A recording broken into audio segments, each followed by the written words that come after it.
सुप्रभात बच्चों। आज हम हिंदी व्याकरण में काल के बारे में पढ़ेंगे। काल क्या होते हैं, जिसको अंग्रेजी में टेंस कहते हैं। काल का शाब्दिक अर्थ होता है समय,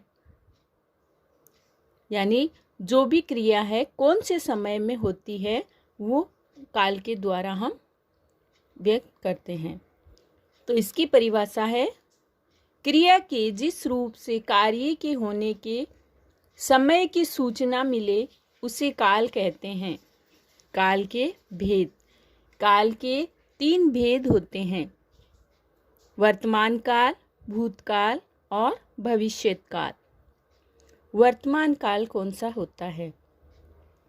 क्रिया के जिस रूप से कार्य के वर्तमान समय में संपन्न होने का बोध हो उसे वर्तमान काल कहते हैं। जैसे वह नहा रहा है, अध्यापक अंग्रेजी पढ़ा रहे हैं, बाहर वर्षा हो रही है। तो इनमें रहा है, पढ़ा रहे हैं, हो रही है, ये क्या है? ये क्रियाएं कार्य के जारी रहने का बोध करवा रही हैं। तो ये क्रियाएं वर्तमान काल की हैं। वर्तमान काल के भी कुछ भेद होते हैं। वर्तमान काल के भेद यानी जो कार्य वर्तमान में हो रहा है वो किस किस तरह से होता है। इसके 3 भेद होते हैं, सामान्य वर्तमान काल, संदिग्ध वर्तमान काल, अपूर्ण वर्तमान काल। सामान्य वर्तमान काल होता है क्रिया के जिस रूप से कार्य के वर्तमान समय में सामान्य रूप से संपन्न होने का बोध होता हो उसे सामान्य वर्तमान काल कहते हैं। जैसे वह पैदल विद्यालय जाती है, तो ये सामान्य बात है। अनुराधा कठिन परिश्रम करती है, तो इनमें जाती है, करती है, ये क्रियाएं सामान्य रूप से संपन्न हो रही है, इसलिए सामान्य वर्तमान काल है। अपूर्ण वर्तमान काल। क्रिया के जिस रूप से कार्य के वर्तमान समय में चलते रहने का बोध होता है उसे अपूर्ण वर्तमान काल कहते हैं।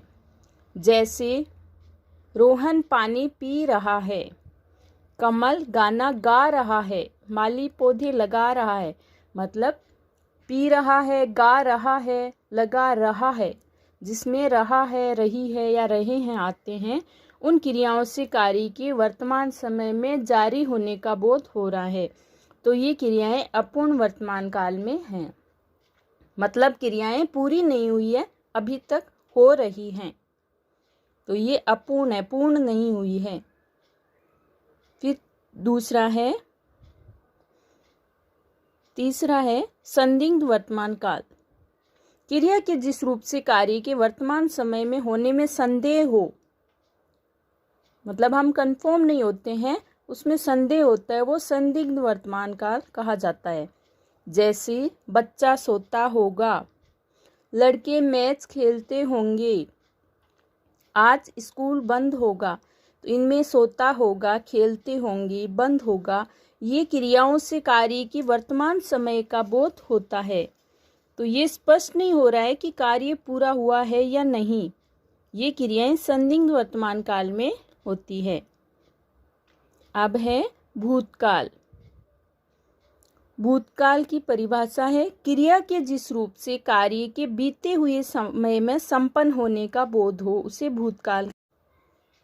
सबसे पहले इसके 6 भेद होते हैं। पहले सामान्य भूतकाल, फिर आसन भूतकाल, उसके बाद पूर्ण भूतकाल, अपूर्ण भूतकाल, संदिग्ध भूतकाल और हेतुमत भूतकाल।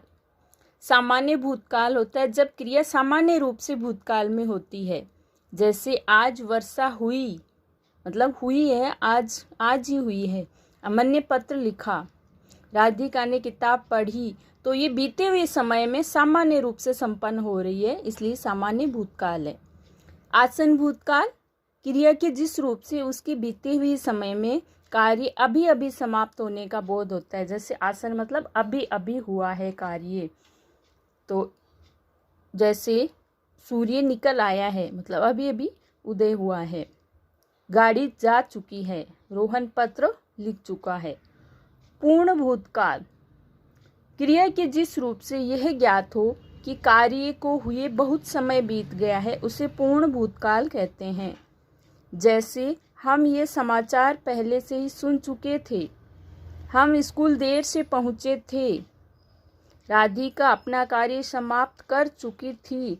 मतलब कार्य है वो बीते हुए समय में बहुत पहले संपन्न हो गया था। अपूर्ण भूतकाल, जैसे अपूर्ण हमने वर्तमान काल भी पढ़ा था, मतलब क्रिया उसमें चल रही है। भूतकाल में है मतलब चल रहा, रही तो आएंगे लेकिन थी लगेगा उसमें। इसकी परिभाषा है क्रिया के जिस रूप से उसके भूतकाल में जारी होने का बोध होता है उसे अपूर्ण भूतकाल कहते हैं।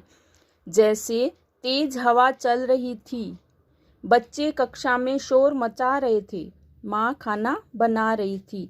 तो ये रही थी, रहे थे, मतलब कंप्लीट नहीं हुआ है कार्य, पूर्ण नहीं हुआ है, हो रहा था। तो ये अपूर्ण भूतकाल है। अब पांचवा है संदिग्ध भूतकाल। क्रिया के जिस रूप से उसके भूतकाल में संपन्न होने का संदेह होता है वो संदिग्ध भूतकाल। जैसे राजू गरीबों में मिठाई बांट चुका होगा, नकुल विद्यालय जा चुका होगा, माताजी खाना बना चुकी होगी।